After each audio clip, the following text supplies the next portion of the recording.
Hello, it's Patrick. You're watching Tesla Trip. So this is a step-by-step of my experience on taking an older Tesla and transferring the full self-driving to the newer Tesla. Some things to note. Tesla is just temporarily allowing owners to transfer their full self-driving package to a new car. The offer is only available for vehicles delivered between July 20th and September 30th, 2023. The transfer can only be done once and cannot be combined with any other promotion. Or at least that's what they're saying right now. Tesla changes their mind a lot. And you have to be the legal and registered owner of the Tesla vehicle with the full self-driving capability. You have to take delivery of the new vehicle on the same account as the old vehicle. You can't go between two different accounts. If you got a spouse or something in different accounts, there could be problems there. You could maybe move it to the other account and then do this, but I don't know. You might have had to have done that before they announced this. If you know, let me know. But yeah, at this point in time, got to be the exact same account. Leased vehicles aren't eligible. So if you had a previously leased vehicle with full self-driving or you're getting a new one, either way, no transferring of FSD on leased vehicles. You have to take delivery of the new vehicle by September 30th. Not just place the order, you actually have to take delivery of it before the end of September. Okay, so this is my process and how it went down for me. So I placed an order for a new Tesla in June, and it was ready at the end of July.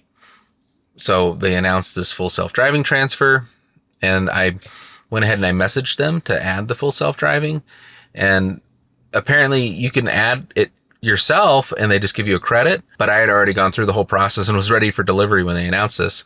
So they actually had to delay the delivery by 3 days to get everything to go through for the full self-driving transfer. So just beware of that if you're in that situation. You got to do the request at least 3 days ahead of time because it takes a few days for them to transfer it because they got to generate some documents. They sent me a docusign that I had to sign, and this was like the point of no return because once you transfer it to the new VIN from the old VIN, there's no going back. They will not allow it to go backwards. You got to have some faith, I guess, because you can't refuse delivery of the new one because then you'll lose your full self-driving, or at least that's the way it sounds on Tesla's website. So what happens then, once the full self-driving is added, it goes up by $15,000, whether you do it yourself or Tesla does it, and then they issue a credit and it cancels it out and it costs nothing. So that's how it went down for me. We got a Model Y hardware 4, which is pretty cool. Not all the inventory ones are hardware 4 for autopilot and full self-driving, and you can tell by the red on the lenses of the cameras. They're very obviously red. There's like a red filter on them. So one of the disadvantages of the hardware 4 is looking at the forums, there's a lot of problems right now. Like autopilot does not work on the vehicle that we have. After back and forth with service, they said it has the wrong firmware for the hardware 4. And then because it's a newer firmware, we have to wait till an even newer firmware because you can't go backwards in firmware. And so basically we got to wait a couple weeks for the newest firmware to come out. And even then, it may not have full self-driving because full self-driving has not been released publicly for hardware 4 yet. But maybe it will. But just things to be aware of when you get a new Tesla. If you got the bleeding edge technology, sometimes the publicly released software is not ready for it yet. Last time they did a big changeover in the autopilot hardware, it took several months before they caught up. When they went from 1 to 2, it took like a year to get caught up. Just be aware this might happen. Anyways, thank you so much for watching and learning about the experience that I went through on the full self-driving transfer. Hopefully it works out good for you if you are planning to take advantage of this.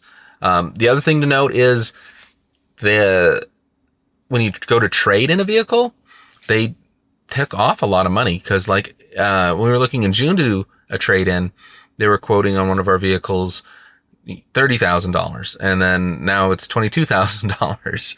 It's about like an $8,000 less because they're assuming you're going to transfer the full self-driving, which is interesting that they're valuing full self-driving at about half the cost on a used vehicle that has about 100,000 miles. That's my experience. Let me know what you guys got down below if it's any different for you. The value on trades are not great right now. They were like double last summer what they're currently giving. You're probably better off going third party and selling if you're looking at upgrading, unless there's other advantages like taxes and things you got to take into consideration when doing a trade. They do value the vehicles with less miles significantly more than the high mileage vehicles.